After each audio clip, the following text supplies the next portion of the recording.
Ici Stéphanie Simpson. Cette semaine, aux machines, on reçoit Alvaro Cueto, un coureur, un père de famille, un enseignant d'histoire, un organisateur de courses, même un membre du CA pour la Jujutech de Longueuil.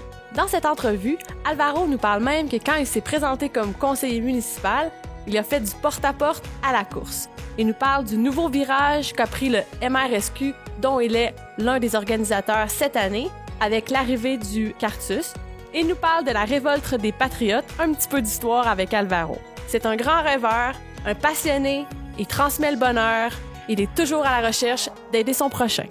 Cette semaine, on a reçu vraiment beaucoup de commentaires sur les réseaux sociaux, beaucoup de messages de votre part, puis on est super contents. Alors, continuez, n'hésitez pas, on essaie de vous répondre le plus rapidement possible. Ou sinon, vous pouvez continuer à nous suivre sur les réseaux sociaux, sur Instagram, sur Facebook, sur iTunes, sur YouTube.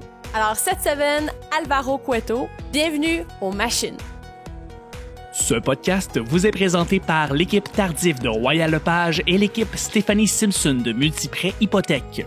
Pour tous vos besoins immobiliers, l'équipe Tardif et l'équipe Stéphanie Simpson, avec vous jusqu'au bout. Bonjour et bienvenue aux machines. Cette semaine, on reçoit Alvaro. Bonjour Alvaro, contente que tu aies accepté notre invitation. Alors, pour ceux qui connaissent pas Alvaro, Alvaro, c'est un enseignant, c'est un père de famille, c'est un directeur de 2 courses maintenant. On pourra en parler un petit peu plus. C'est un athlète. Je pourrais quand même en dire encore plus long, mais je vais lui laisser la chance de nous parler un peu de lui. Alors, bienvenue. Oui, Alvaro, merci beaucoup, merci. Je pense que tu as très bien résumé. Un petit résumé, j'ai tout dit. Mais on peut ajouter des petites expériences de vie, là, comme par exemple mon implication au municipal. Oui, c'est vrai. Promouvoir les saines habitudes de vie. Piste d'athlétisme intérieur sur la rive sud. J'ai beaucoup milité là-dessus. Et je suis encore toujours là-dessus, là, de tenter de m'impliquer et faire bouger les gens. Et là, c'est maintenant 3 courses que c'est laquelle, là? Ouais, la 3. Il y en a une première, c'est la course NDL, qui est devenu le championnat. Oui, qu'il y a les championnats. Merci, c'est vraiment un bel honneur. MRSQ, que je partage avec mon bon ami Olivier Roy-Baillargeon et Pierre-Michel Arcan. Mais il y a aussi une petite course que je fais tous les mois de septembre. J'organise avec les cadets de Saint-Hubert. C'est la course des cadets. Course des cadets et compagnie, je veux dire. Alors, c'est une petite course gratuite pour que les gens viennent. Les cadets accueillent des invités et des amis qui viennent courir à Saint-Hubert. Voilà. Cool. Outre les choses que tu as compris pour les gens, parce qu'il y a certainement cet intérêt-là à vouloir faire bouger les gens au sport, c'est bien sûrement de plus loin que ça. Pour les gens qui te connaissent vraiment pas, t'es qui? Où t'as grandi? Qu'est-ce qui t'a amené là? Ouais, j'ai un parcours assez particulier. D'abord, je suis né ici au Québec et mes 11 premières années, bien sûr, une enfance bien normale. Mais à mes 11 ans, on est déménagé au Chili avec ma famille pendant 5 ans. Alors, pendant 5 ans, je suis allé vivre au Chili. Et ensuite, je suis revenu, ce qui m'a permis d'avoir une double identité vraiment, autant québécoise comme chilienne. Et quand je suis revenu en secondaire 5. J'ai commencé mes études, je suis devenu enseignant, mais pendant tout ce temps-là, je continuais à faire du sport, surtout du soccer et un peu de musculation. Mais j'avais pas encore découvert la course à pied. Et c'est lorsque j'avais fait quelques petites courses chronométrées là, par pur plaisir. Et c'est lorsqu'en fin 2015, je me suis blessé au soccer, on m'a littéralement fauché et je me suis retrouvé avec un plâtre. Être paralysé pendant 2 mois avec un plâtre, c'est à ce moment-là que disons... Tu mis à courir. Après, je me suis... pas avec le plâtre, mais je me suis mis avec cette résolution de ne plus jamais être sédentaire parce que justement, la machine avait dû s'arrêter pendant 1 mois, puis c'est à ce moment-là que tu paniques. Que tu réalises que... Ouais, et le soccer est un sport de contact. J'ai retourné, j'ai rejoué, mais je n'ai plus jamais été le même joueur parce que tu joues avec une certaine crainte de revivre la même blessure. Et donc, je me suis mis à courir, un événement à un autre, puis j'ai tellement aimé cette adrénaline d'un événement de course. C'était vraiment une explosion, mais ça en est devenu une obsession, un fanatisme total. De fil en aiguille, en 2016, j'ai fait 46 courses chronométrées. Wow. C'est trop, là. C'est vraiment trop. Donc, en 2017, j'ai réduit à une trentaine. Puis 2018, j'ai été encore une fois, pas irresponsable, mais je me suis laissé aller encore. J'ai approché 35-40 courses. Donc, c'est ça. C'est une adrénaline que je peux pas me passer, là. C'est comme un effet de dopamine. On dirait que j'aime rechercher cette adrénaline d'aller porter un dossard puis courir, compétitionner. Il y a des courses que je fais pour un temps, d'autres je le fais pour le plaisir, d'autres je le fais pour un entraînement, donc j'essaie de varier un peu là-dessus. Et donc voilà, je me suis retrouvé à tellement aimer ça que j'invite des amis, je me suis créé un espèce de petit club de course Go que je coach avec Olivier Robitaille-Arjon. On va relancer des hostilités au mois d'avril, ça va être vraiment, vraiment le fun. Et aussi avec des collègues, avec Isabelle Joly, une superbe amie à moi, au collège Notre-Dame-de-Lourdes, on a mis sur pied avec un petit comité la course NDL. Et là, première édition, ça s'est bien passé. On a eu environ 700 participants. La deuxième édition, environ 1100. Et là, on essaie d'avoir 1500. Et bon, bien sûr, j'ai aimé l'expérience. Et là arrive l'année dernière mon premier ultramarathon, le MRSQ. Je cours le 50 km. Et bon, je me lie d'amitié avec Pierre Fauché, que tu connais quand même très bien. Et il décide, lui, de laisser la place à un autre directeur de course. Et au départ, moi et Pierre-Michel, on décide de prendre en main l'événement. Et là, on a besoin d'un petit peu d'aide. Et bon, Olivier Robitaille-Arjon embarque avec nous. Donc finalement, on est trois directeurs de course. Et tout cela est accompagné, comme je vous l'ai dit tantôt, d'implications municipales. Je me lance comme candidat à être conseiller municipal en 2017. Je fais même mon porte-à-porte en courant. C'est vrai. C'était vraiment très, très innovateur. Qu'est-ce que les gens ils disaient? Les gens étaient surpris, trouvaient ça super sympathique et le jour du vote, il y en a plusieurs qui me croisaient et puis me disaient « Ah, c'est toi qui cours partout? » Alors je trouvais ça vraiment très, très, très, très gratifiant comme reconnaissance. Malheureusement, j'ai pas été élu, mais c'était une première expérience politique. Je suis resté quand même près du monde municipal. Alors on lance toujours des projets. Même que avant-hier, au conseil de ville, avec une amie ergothérapeute, on a proposé un petit projet à la ville qui s'appelle le Développatoire, qui est comme une espèce de petit, on va dire ça comme ça, un petit dépotoir ambulant qui pourrait faire le tour des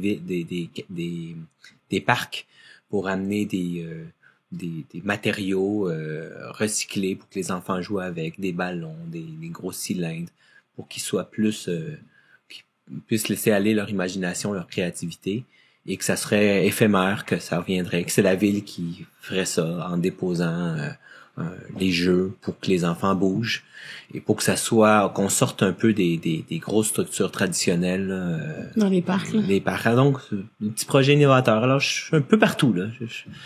Donc, un peu très rapidement, là, un peu décousu, mais tout ce que je viens de vous dire, mais c'est pas mal ça. Ça me ressemble beaucoup, là. Je suis très éclaté, je fais plein d'affaires et j'adore ça, là. Peut-être revenir un peu sur la cause que vous avez approchée là pour la MRSQ. Oui. C'est quand même. Ouais, non, ça c'est génial parce que on a repris MRSQ et on voulait jumeler ça à une cause philanthropique. Donc, j'avais vécu une expérience l'année dernière au Verger, qui est un événement de course à Rougemont, grâce à mon ami Julien Pinsonneau, qui est un champion de raquettes et aussi un champion coureur extraordinaire. Il est même venu en faire des conférences dans ma classe. C'est un futur médecin. Le gars était incroyable. Une vraie machine. Et il avait fait ce qu'on appelle la course partagée. Donc, il poussait un chariot qui s'appelle le Cartus. Et il m'a permis de vivre cette expérience. Alors, j'ai pris un chariot et j'ai poussé un jeune pour lui faire vivre une expérience de course. Mais en commençant la course, je lui ai dit on va essayer de la gagner, cette course-là. Malheureusement, j'avais pas regardé le dénivelé, parce qu'à Rougemont, c'est pas facile. Alors, c'était un 10 km de montée et de descente. Les montées, je les roulais à peut-être 4 minutes 30 le kilo en montant, là. Mais les descentes, je les roulais peut-être à 2 minutes 45. Donc, il fallait que je lève. Je tire le chariot parce que ça devenait à la limite. Oh, oui, ça allait trop vite, mais c'est pas grave, là. Lui, il était vraiment très, très, très heureux. Donc, on a terminé premier. On a gagné cette course-là et là, il a monté sur le podium. C'était toute une belle expérience. Donc, j'avais déjà gardé ce souvenir que le Quartus était un élément potentiel incroyable, autant pour des jeunes enfants comme pour des personnes à mobilité réduite qui pourront jamais courir, qui pourront pas courir ou bien qui peuvent pas vivre une vraie expérience de vivre une course avec le feeling, le vent, etc. Donc on cherchait une cause pour le MRSQ et on a décidé d'embrasser, de prendre cette cause en main et on a, grâce aux inscriptions, déjà acheté un Quartus. Et on va le faire rouler à l'aide d'un groupe de courses qu'on connaît très bien, qu'on participe tous, c'est les cute, coureurs utilitaires transpirant l'espresso. On se réunit souvent les vendredis matins, on court autour du Vieux-Port, justement, avec Pierre Fauché, de bons amis, on fait le tour et donc, cette cause fait en sorte que MRSQ renaît, n'est jamais mort, mais elle reprend un nouveau visage avec une bonne cause philanthropique qui va être, comme à l'image des cute, utilitaire. Elle va servir à quelque chose. Souvent, les gens vont participer à des événements de course ou des causes, vont donner de l'argent et après, ne voient plus ou nécessairement le fruit de leur don. Tandis qu'ici, ça sera le cas, ce chariot-là va se promener à tous les week-ends. On va se le prêter mutuellement pour faire vivre des expériences aux gens, que ça soit courir pour le plaisir ou bien carrément dans des événements de course. Alors, on va approcher des directeurs de course en leur disant, acceptez-vous que à l'arrière du peloton, on puisse faire vivre l'expérience. Donc, un appel à tous les directeurs de course, on va vous solliciter. Et on peut pas croire que les gens diront non. De toute façon, je pense que pour ces causes-là, tout le monde est sensible et ça se passe généralement bien. Il y avait aussi Sébastien Roulier là, qui avait fait je pense qu'il y a 2 records maintenant. 2 records avec justement la même... oui, c'est extraordinaire. Et aussi, il y a dans le club de course, les CCC, j'ai un bon ami qui a fait vivre aussi ça à sa sœur qui a vécu un accident, et avec Marc Langevin justement avec la course NDL, on a décidé justement de toute personne qui s'inscrit avec le code CCC, mais il y a un petit montant qui va être versé pour les CCC là, c'est-à-dire pour qu'ils puissent acheter un Quartus eux autres aussi. Alors ça commence à devenir un peu plus gros et ça va être vraiment le fun. C'est un appareil qui se détaille à combien en Quartus? Ça vaut combien? Ça vaut dans les toute taxe environ, c'est dans les 4-5 000 $. OK. Parce que j'ai vu que tu peux comme choisir les roues, choisir comme le monter un peu. Oui, on peut le pimper comme on dit, mais nous on a acheté le Quartus sans rien sans flafla. Parce que je vais avec mon ami Ariel de Strifefit, on va justement prendre des petits tissus puis on va nous-mêmes décorer sous les couleurs des cute le chariot. Alors on va y mettre plein de couleurs et je pense que Pierre-Michel Arcan là, il est très bon pour mettre des trucs assez flyés là.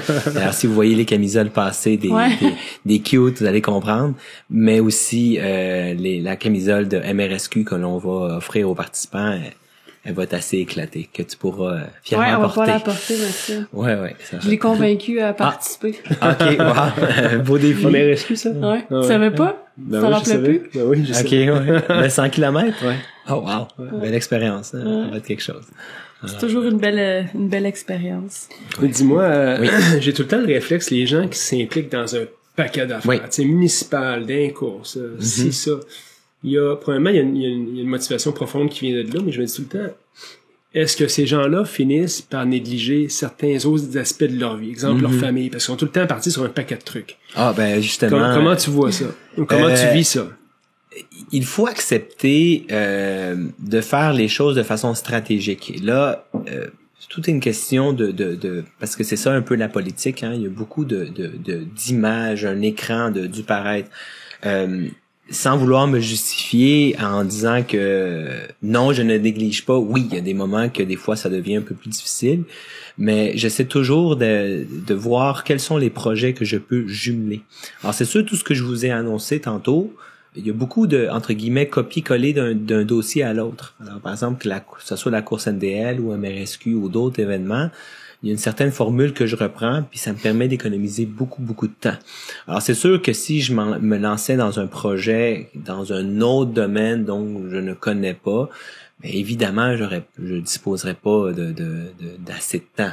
Mais comme tous les projets que je prends sont vraiment reliés, sont très connexes, j'essaie justement de tout couvrir le matin quand je suis à l'école et que j'ai une période libre entre deux périodes, parce que j'enseigne au secondaire, mais on n'enseigne pas à chaque période. Donc, je rentabilise mon temps. Il faut une discipline, vraiment une discipline de faire, dire, bon, OK, aujourd'hui, je fais ça, je réponds à tel courrier, je fais peut-être tous les trucs.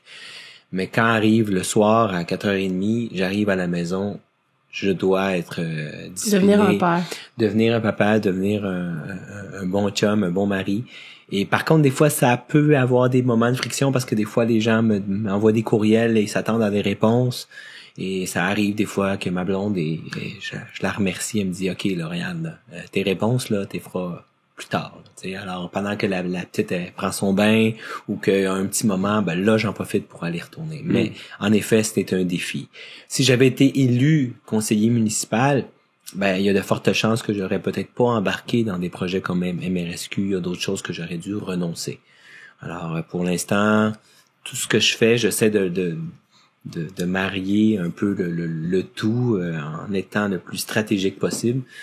Tourner un peu des fois les coins ronds, même si là je suis en train de confesser quelque chose, mais des fois c'est comme ça. Faut apprendre à ne pas vouloir faire ça tout à la perfection, mais que ça paraisse le plus beau possible. Okay?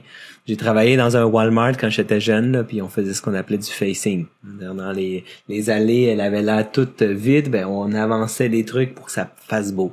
Alors des fois, ça peut m'arriver de faire ça, de faire du facing. Donc les gens ont l'impression que oh wow, ok, ça roule, ok ouais, mais il y a derrière un peu un peu de vulnérabilité. Puis je pense que c'est correct aussi là, on peut pas tout. Des choses qu'on prend comme décision puis après on recule. Madame Isabelle Joly avec la course NDL sera absolument d'accord avec moi.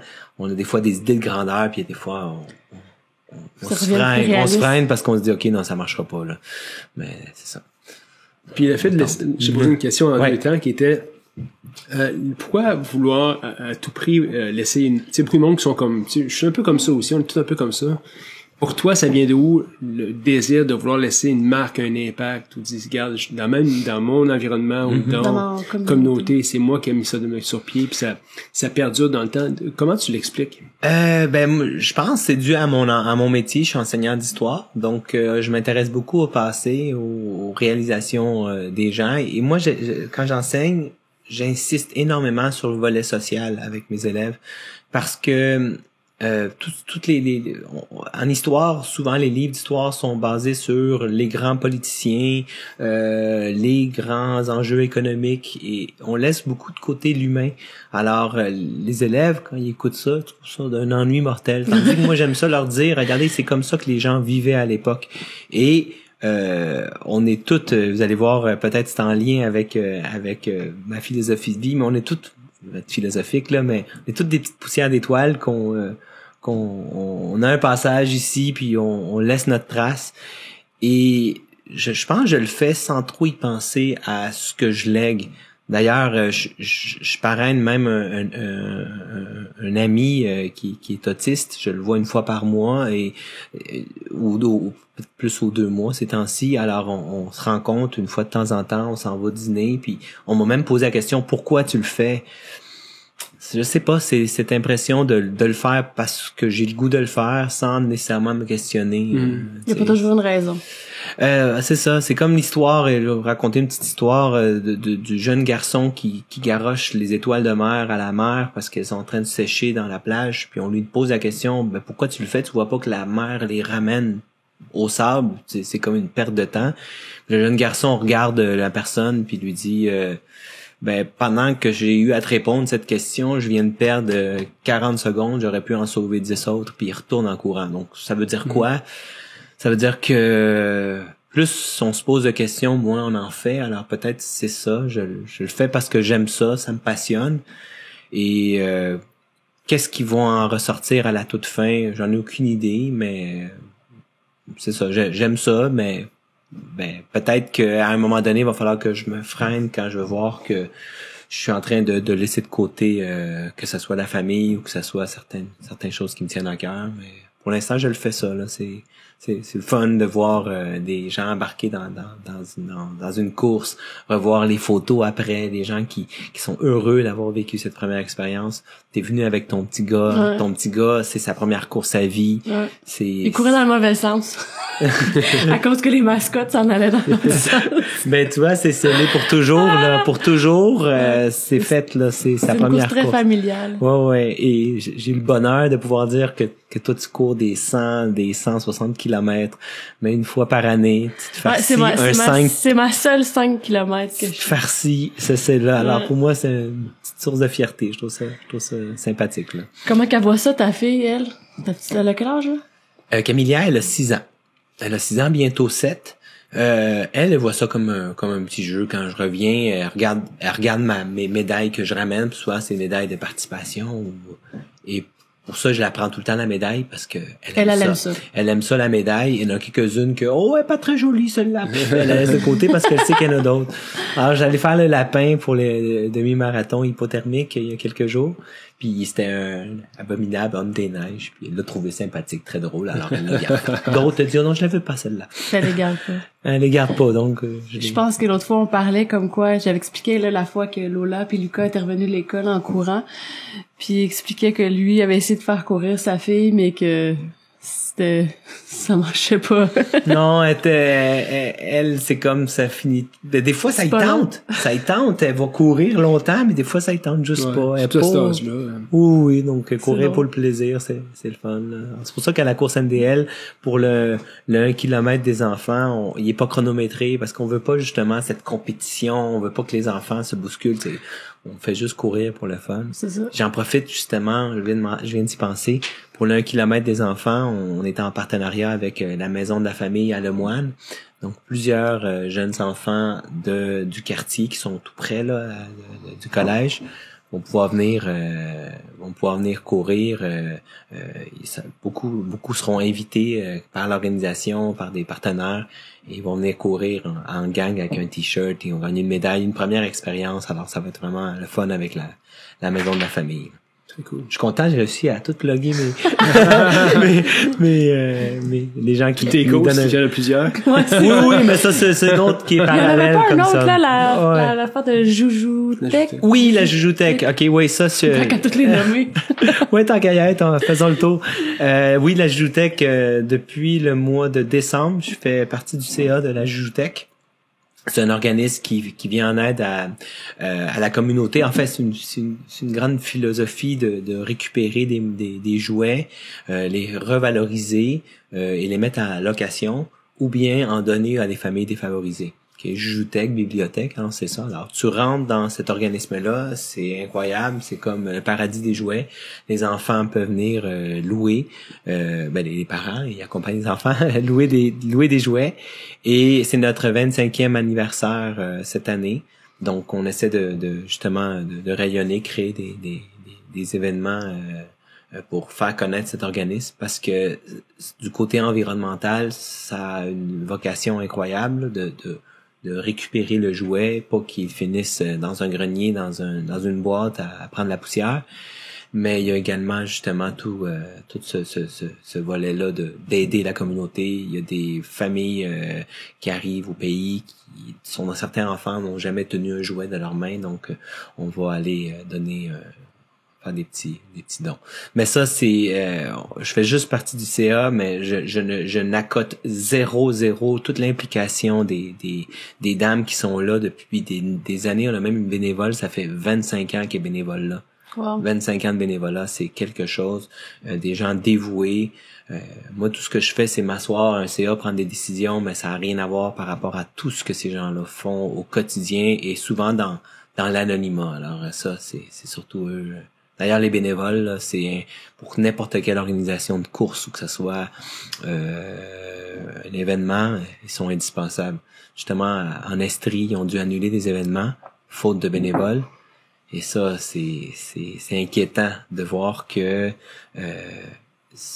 que des gens ne sont pas toujours conscients de l'importance des bénévoles et qu'il faut les remercier, il faut vraiment les traiter bien parce que ces personnes-là sont là pour les bonnes raisons, ils donnent de leur temps et si on les traite mal, ça donne plus envie de. Ben ils reviendront pas là, tu sais. Alors c'est déjà arrivé, j'ai déjà vu dans des courses voir des gens qui sont un peu des coureurs carrément agressifs à l'égard d'un bénévole.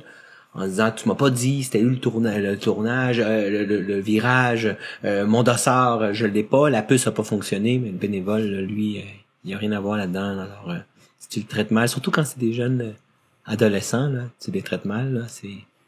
Ça donne pas envie de revivre l'expérience. Ouais, non, c'est ça. Alors, après, ils ont plus une coup, là. C'est une bonne idée de les préparer avant que ça se peut que ça arrive. Ouais, c'est ça se peut. Il y a des bonnes chances, ça arrive de tout pour faire un monde, là. Exact. Ah, c'est ça. Cool, écoute, c'est beaucoup d'affaires intéressantes que tu nous partages ce matin. Est-ce que le fait de vouloir laisser un impact, parce que c'est un peu ça le sujet de ce que tu fais, en tant que professeur, parce que c'est un programme académique à présenter qui est depuis des années, ça se ressemble, c'est la même chose. Ouais. À toutes les années, tu présentes la même chose à tes étudiants ou à peu près? Oui, il y a pas mal, ouais. Comment tu vis ça? Quelqu'un qui veut laisser un impact puis doit toutes les années répéter le même processus? La seule personne qui répète, c'est moi, mais j'ai des visages complètement différents devant moi. Alors, chaque année, j'ai 180 nouveaux visages. Moi, je dis c'est 360 nouveaux yeux. Hein.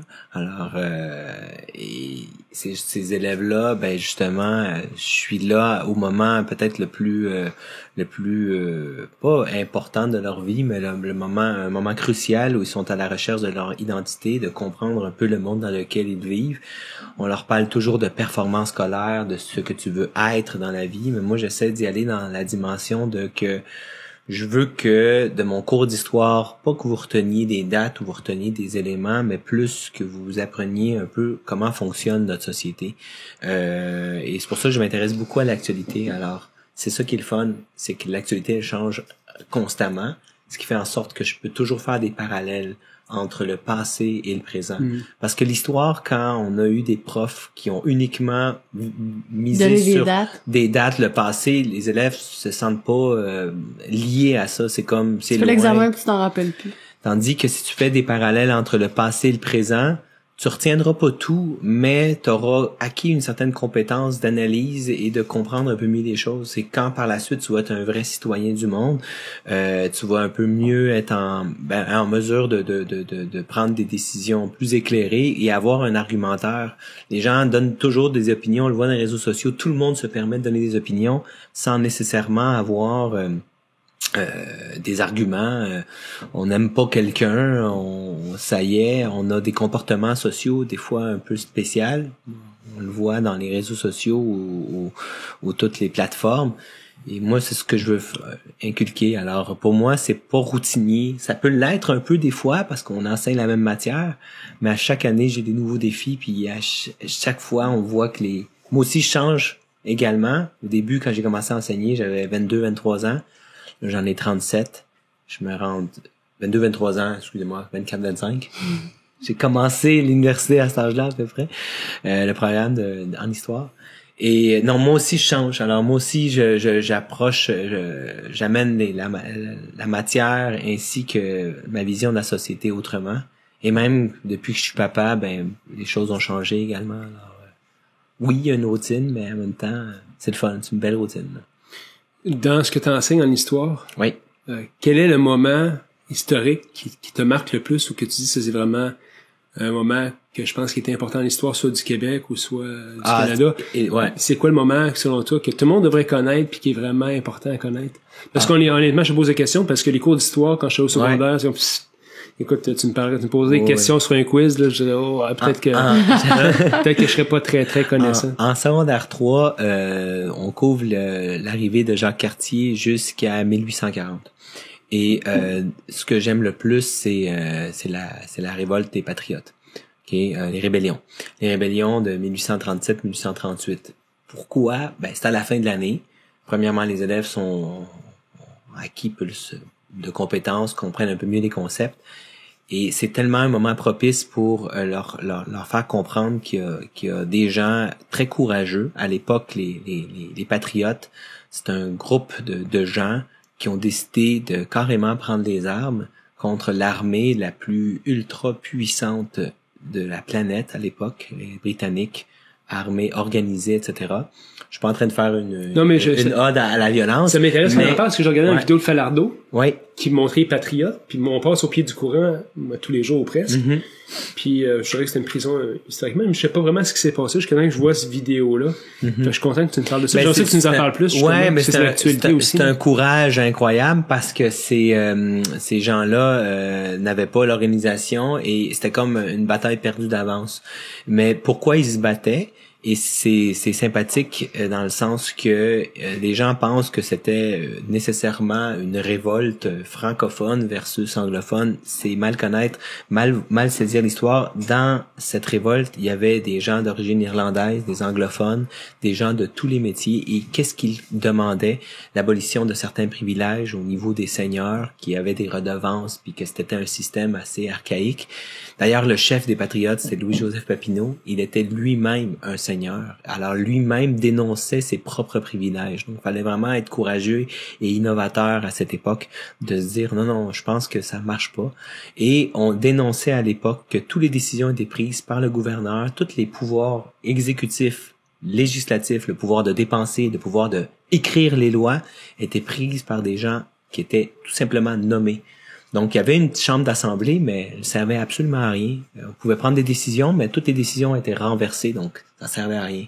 Alors, les autres cherchaient à obtenir, si on veut, un statut de reconnaissance par rapport à que les décisions devaient être prises par des gens qui étaient élus par la population. Et ils voulaient même élargir ça davantage à que le droit de vote soit universel à tous les hommes. Désolé, à l'époque, les femmes faisaient pas partie de ce qu'on souhaitait comme droit de vote. Heureusement, les mentalités ont changé, mais déjà, c'était révolutionnaire à l'époque de dire non, il faudrait que les décisions prises et l'argent dépensé soient pris par des personnes élues.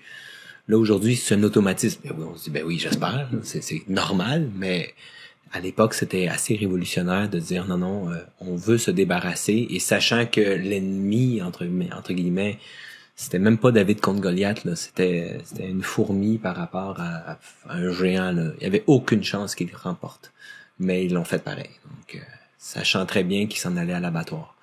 Et donc, c'est pour ça que je trouve ça courageux, et on ne réalise pas trop aujourd'hui à quel point aujourd'hui on peut pas partir manifester, mais à l'époque, c'était beaucoup plus que ça. C'était risquer sa vie et t'allais même à l'encontre de ta famille, même à l'encontre de l'Église, l'Église était un partenaire un peu des Britanniques, pas dans le sens qu'on était d'accord avec les Britanniques, mais que fallait respecter l'autorité, puis on fallait pas donc fallait que non seulement tu ailles contre la communauté qui disait non, on se calme, il faut négocier, mais ces gens-là ils disaient non, c'est assez, là, ça fait des années qu'on attend, il y a eu une crise agricole, il y a eu plein de choses qui ont fait en sorte que ces gens-là ont eu ce courage-là. Donc c'est la partie que je préfère enseigner, là. C'est sûr que ça c'est éclaté sur plusieurs cours, là. Je leur dis ce que je viens de vous dire en 2 minutes, ils vont se dire oh mon Dieu, c'est quoi ça, je comprends rien. Mais c'est vraiment une période que j'aime couvrir, là. Cool. Cette semaine, il y a une question de la fin de l'entrevue. Oui. Tu as regardé un peu les questions qu'on avait au différents Il est prêt. Oui, je suis prêt. Écoute, première question, c'est quoi pour toi être une machine? Une machine, pour moi, c'est je pense que c'est toute personne qui est capable de s'évader dans son esprit puis avoir un geste répétitif automatique où tu es capable de te laisser aller. Je pensais à ça, ma maman qui adore tricoter, tricote, c'est une machine, mais ça prend une discipline, tu sais, capable de le faire, s'évade. Et je pense que l'être humain a besoin de moments puis pour partir. On est tellement submergé d'informations, etc. Et je trouve que chaque personne qui réussit à être une machine, que ça soit quelqu'un qui fasse un 120 km sur un tapis roulant, que ça soit quelqu'un qui va courir une petite distance, peu importe. Si on veut vraiment réussir à être heureux, là, c'est lorsqu'on est capable en tant qu'humain de se laisser aller puis pas toujours réfléchir. Pour ça, c'est une machine. Une machine, ça a l'air quelque chose qui roule puis elle a pas de fin. Mais c'est ça. Mais de temps en temps, une machine a besoin de se faire huiler, elle a besoin de repos. Puis je pense que nous autres aussi, il faut faire attention. Okay? Oui, ça roule. Mais je pense que beaucoup de gens ont tendance à écrire ça. Ah, t'es une machine, mais les gens peut-être pensent que l'appellation machine ne s'accorde qu'à une certaine catégorie de personnes. Non, je pense que tout le monde on peut l'être. Ça dépend le domaine, puis faut avoir un état d'esprit relax. Chacun son domaine. Chacun son domaine, ouais, c'est ça. Cool. Si t'avais une chanson qui serait la trame sonore de ta vie, de ta jeune vie, parce qu'on est encore jeune, ouais. Ça serait quoi? Ben, il y en a une que c'est drôle parce que c'est une chanson que je fredonne souvent quand je cours, parce que c'est une chanson que j'avais écoutée juste avant une course. Et j'avais couru un demi-marathon puis que j'avais beaucoup souffert durant ce demi-marathon. Et je fredonnais cette chanson-là pour me donner de l'encouragement. Mais après, quand je me suis attardé aux paroles de la chanson, je fais comme, OK, là, wow, c'est moi, ça. C'est la chanson de One Republic, Counting Stars. Ouais. OK? Parce que c'est ça, c'est pas, j'ai jamais été comme ça. Moi, je ne compte pas mes dollars, je compte les étoiles, je suis un rêveur. Et c'est une chanson que je trouve ça génial parce que c'est ça, c'est pas mal ce que je suis.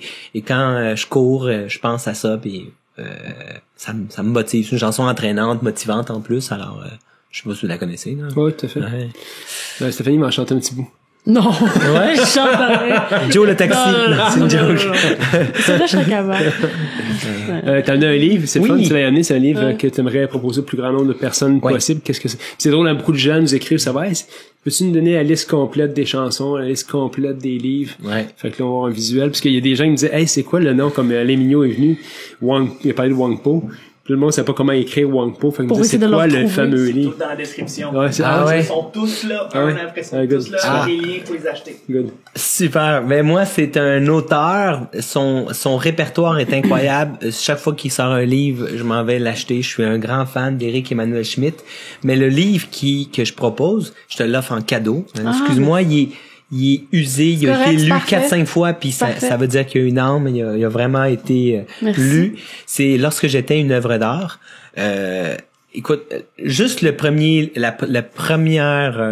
phrase du livre, ça dit je pense que j'ai toujours raté mes suicides. Ça commence comme ça, c'est la première phrase. C'est là on se dit de quoi ça va parler. Ben je vous donne pas plus de punch, juste vous dire que c'est un livre qui te fait philosopher un peu sur l'être humain.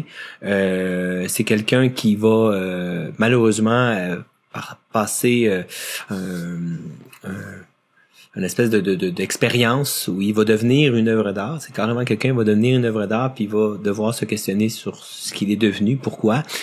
Et c'est un livre vraiment très philosophique, mais avec une écriture, une prose là, tellement dynamique.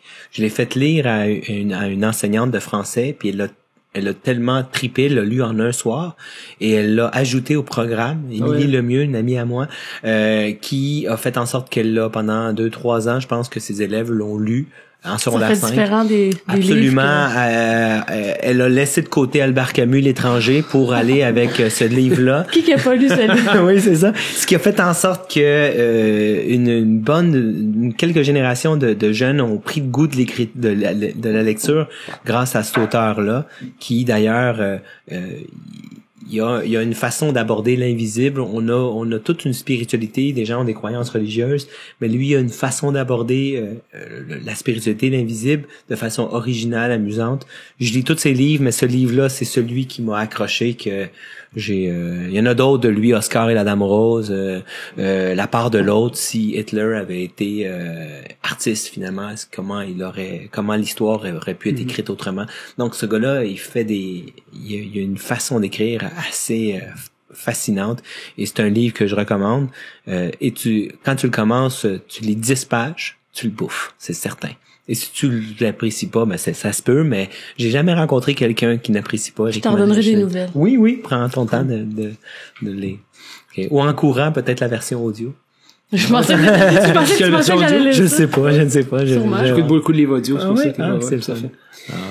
Merci d'être venu. Merci beaucoup, c'était super intéressant. Merci pour l'impact que tu as. Merci pour ces moments d'histoire que tu as partagé avec nous. Génial, merci beaucoup. Puis merci de nous éclairer sur l'intérêt de vouloir faire une différence, être bénévole dans un paquet de causes. Et puis ça peut peut-être donner l'envie à des gens de s'impliquer un petit peu plus dans différentes choses. Ouais, c'est ça, on dit toujours que le bonheur est la seule chose qui se double lorsqu'on le partage. Puis voilà, c'est partage le bonheur, puis ta paye va être là, le sourire des gens, je pense. Okay. Merci beaucoup. Merci beaucoup, là. Salut. Bonne semaine. Bye.